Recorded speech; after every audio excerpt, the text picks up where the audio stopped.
یہ ایک ایسا طوفان تھا جس نے دنیا کے تمام بلند عمارتوں کو ڈبو دیا تھا۔ بڑے بڑے پہاڑ پانی کے موجوں کے سامنے غائب ہو گئے تھے۔ اس طوفان میں دنیا کی پوری آبادی ختم ہو چکی تھی، مگر پانی کے ان بڑے بڑے عظیم موجوں کے اوپر صرف ایک کشتی تھی جو تیر رہی تھی، اور اس میں موجود 80 لوگ جو اس دنیا میں باقی رہ گئے تھے۔ یہی وہ لوگ تھے جنہوں نے دنیا کو دوبارہ آباد کیا اور نسل انسانی کو بچایا۔ آج سے 5000 سال قبل اس سرزمین پر یہ طوفان کیوں آیا، وہ کشتی کس کی تھی، اور وہ لوگ کون تھے جنہوں نے اس کشتی میں سوار ہو کر اس خطرناک طوفان سے خود کو بچا لیا تھا۔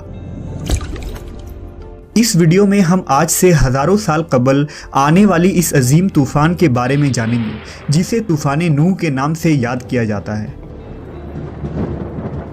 حضرت آدم علیہ السلام کے دنیا میں آنے کے بعد ان کی اولادیں دنیا میں خوب پھلی پھولی، لیکن ایک مدت گزر جانے کے بعد وہ لوگ خدا کو بھول چکے تھے، اور ایک خدا کے بجائے انہوں نے مٹی اور پتھر کے کئی خدا بنا لیے تھے۔ نہ صرف ان کی عبادت گاہیں بتوں سے بھری پڑی تھی، بلکہ ہر گھر میں بت رکھے ہوئے تھے۔ ابلیس نے بنی نوح انسان کو کفر و شرک میں مبتلا کر دیا تھا۔ لوگ حضرت آدم علیہ السلام، حضرت شیث علیہ السلام اور حضرت ادریس علیہ السلام کی تعلیمات کو بھلا چکے تھے۔ حضرت ادریس کو بھی وفات پائے سینکڑوں برس گزر چکے تھے۔ چنانچہ اللہ تبارک و تعالیٰ نے اس قوم ہی میں سے ایک نیک شخص حضرت نوح کو ان کی طرف نبی بنا کر بھیجا۔ آپ کے والد کا نام لمک تھا، اور وہ حضرت آدم علیہ السلام کے بیٹے حضرت شیث کی اولاد میں سے تھے۔ حضرت نوح علیہ السلام اللہ کے پہلے رسول ہیں جنہوں نے اپنی قوم کو تبلیغ کی۔ آپ پر کتابیں نازل ہوئیں، اور سب سے پہلے آپ کی قوم پر عذاب نازل ہوا۔ حضرت نوح علیہ السلام کی قوم ملک عراق کے گرد و نواح میں آباد تھے۔ آپ نے انہیں اللہ کی وحدانیت اور عبادت کی طرف دعوت دی۔ آپ نے اپنی قوم سے کہا، میں تم کو کھول کھول کر ڈر سنانے اور یہ پیغام پہنچانے آیا ہوں کہ اللہ کے سوا کسی کی عبادت نہ کرو۔ اگر تم اسی طرح کفر و شرک میں مبتلا رہے تو مجھے ڈر ہے کہ تم کسی سخت عذاب میں مبتلا نہ ہو جاؤ۔ حضرت نوح علیہ السلام کی قوم نے اس تبلیغ کے جواب میں آپ کو جھوٹا قرار دیا اور آپ کے دعوت کا انکار کر دیا، نیز دھمکی دی کہ اگر تم اپنے وعظ و نصیحت اور دعوت سے باز نہ آئے تو ہم پتھر سے مار مار کر تمہیں قتل کر ڈالیں گے۔ اس زمانے میں لوگوں کی عمر کافی لمبی ہوا کرتی تھی، لہذا حضرت نوح نے بھی بہت لمبی عمر پائی تھی۔ آپ نے اپنی قوم کو 950 سال تک تبلیغ کی اور بے انتہا کوششیں کی کہ وہ لاشریک معبود پر ایمان لا کر شرک سے توبہ کر لیں، مگر ان پر کوئی اثر نہ ہوا۔ اس قوم میں صرف چند غریب لوگ تھے جو آپ پر ایمان لائے، جن کی تعداد 70 یا 80 تھی۔ جب درس توحید دیتے دیتے مدتیں گزر گئیں، ان پر کوئی اثر نہ ہوا تو ان کی مخالفت اور دشمنی میں اضافہ ہوتا گیا۔ اللہ نے اپنے نبی کے اطمینان کے لیے ان کی طرف وحی فرمائی کہ جن کی قسمت میں دولت ایمان تھی وہ ایمان لا چکے، ان کے علاوہ اور کوئی بھی ایمان لانے والا نہیں، اس لیے آپ ان کے لیے غم زدہ نہ ہو۔ اب مہلت کی گھڑیاں ختم ہونے والی ہیں، ان کی تباہی کا مقررہ وقت آ پہنچا ہے۔ اللہ تبارک و تعالیٰ نے حضرت نوح علیہ السلام کو حکم دیا کہ ایک کشتی بناؤ۔ انہیں ایک عظیم سیلاب سے ہلاک کرنا مقدر ہو چکا تھا، اس لیے پہلے ہی اپنے نبی کو اللہ نے کشتی بنانے کا حکم دیا۔ حکم ملتے ہی حضرت نوح علیہ السلام کشتی بنانے کے لیے کمر بستہ ہو گئے۔ آپ نے لکڑیاں جمع کرنی شروع کر دی۔ اللہ نے اپنے نبی کو لکڑی کاٹ کر تختہ بنانے کے علم و ہنر سے نوازا تھا، لہٰذا آپ نے ان لکڑیوں کو کاٹ کر تختہ بنانا شروع کر دیا۔ جب نوح علیہ السلام کی قوم اور اس قوم کے سرداروں نے آپ کو لکڑیاں کاٹتے دیکھا تو مذاق اڑانے لگے اور کہنے لگے، کیا تم نبوت چھوڑ کر بڑھئی بن گئے ہو؟ اور یہ جو تم کشتی بنا رہے ہو کیا یہ زمین پر چلے گی؟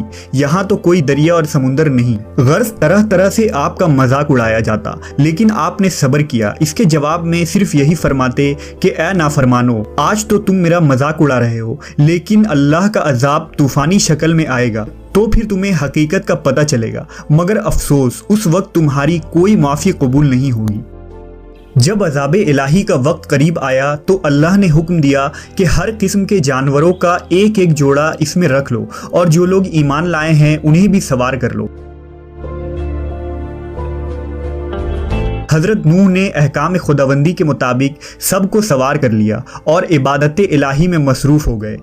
آخر کار طوفان کے آثار ظاہر ہونے لگے اور دیکھتے ہی دیکھتے زمین کے ہر گوشے سے پانی ابلنے لگا۔ آسمان سے قیامت خیز بارش ہر شے کو بہا کر لے جانے کے در پہ تھی، گویا قیامت کا منظر تھا۔ کشتی طوفان کے پہاڑ جیسی اونچی لہروں پر تیر رہی تھی۔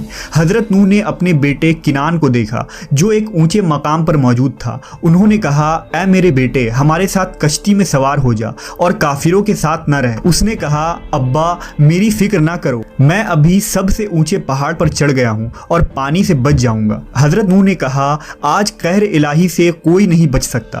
اس اثنا میں ان دونوں کے درمیان پانی کی ایک بڑی لہر حائل ہوئی اور وہ اس لہر میں غرق ہو گیا۔ طوفان نوح میں پانی کی لہریں اس قدر بلند تھی کہ انہوں نے روئے زمین کے تمام پہاڑوں کو بھی چھپا لیا تھا۔ زمین پر کوئی بھی چیز زندہ سلامت نہ تھی، سب کچھ نیست و نابود ہو چکا تھا۔ صرف حضرت نوح کی پہاڑ نما کشتی تھی جو اللہ کی مدد سے پانی کی بلند و بالا خوفناک موجوں میں تیرتی پھر رہی تھی۔ روایتوں کے مطابق اس کشتی میں 80 شخص تھے اور ہر ایک کے ساتھ ان کا کنبہ بھی تھا۔ یہ لوگ کشتی میں تقریباً 150 دن رہے۔ اس کے بعد اس کا رخ جبل جودی کی طرف پھیر دیا گیا جہاں وہ ٹھہر گئی۔ پھر حضرت نوح نے اہل زمین کی خبر لینے کے لیے ایک کوے کو بھیجا۔ کوے نے زمین پر مردار دیکھے تو ان پر جھپٹ پڑا اور تاخیر کی، جس کی وجہ سے آپ نے کبوتر کو بھیجا۔ کبوتر ایک زیتون کے پتے کو لے کر آیا اور اس کے پاؤں کیچڑ سے لتھڑے ہوئے تھے، جن کو دیکھ کر حضرت نوح نے اندازہ لگایا کہ زمین خشک ہو چکی ہے۔ حضرت نوح جودی پہاڑ سے زمین پر اتر آئے اور ایک بستی کی تعمیر کی جس کا نام سمانین رکھا، اور پھر یہاں سے نسل انسانی کی دوبارہ شروعات ہوئی۔ یونان، مصر، ہندوستان اور چین کے قدیم مذہبی کتابوں میں ایسی روایت تسلسل کے ساتھ بیان کی جاتی ہے جن میں ایک عظیم سیلاب کا ذکر ہے۔ زیادہ تر مذہبی کتابوں میں ایک کشتی کا تذکرہ ملتا ہے جس کے ذریعہ بچ جانے والوں نے نسل انسانی کو باقی رکھا۔